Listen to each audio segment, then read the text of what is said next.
தமிழ்நாடு நிதிநிலை அறிக்கை 2025-2026 எல்லாருக்கும் எல்லாம்.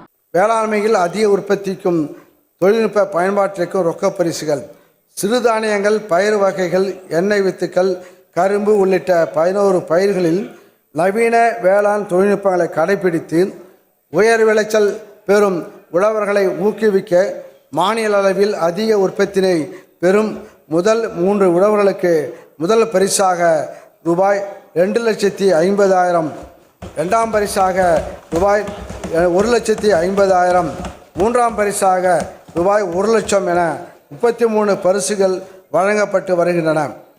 இத்திட்டம் 2025-26 ஆண்டிலும் ரூபாய் 55 லட்சம் மாநில நிதி ஒதுக்கீட்டில் தொடர்ந்து செயல்படுத்தப்படும்.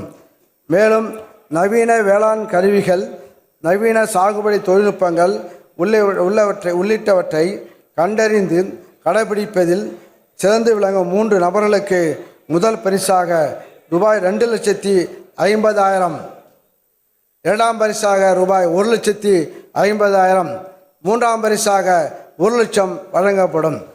சிறந்த உழவருக்கான நம்மாழ்வார் விருது உயிர்ம வேளாண்மையில் ஈடுபடும் உழவர்களை ஊக்கப்படுத்துவதற்கும் உயிர்ம வேளாண்மையில் ஈடுபட்டு சிறப்பாக செயல்பட்டு இதர உழவர்களையும் உத்வேகத்துடன் உயிர்ம வேளாண்மையில் ஈடுபட செய்யும் உழவர்களை கௌரவிப்பதற்காகவும் சிறந்த உயிர்ம உழவருக்கான நம்மாழ்வார் விருது வழங்கும் திட்டம் 2023-24 ஆண்டு முதல் செயல்படுத்தப்பட்டு வருகிறது.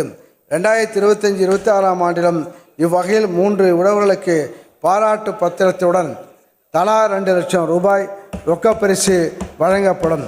தமிழ்நாடு நிதிநிலை அறிக்கை 2025-2026 எல்லாருக்கும் எல்லாம்.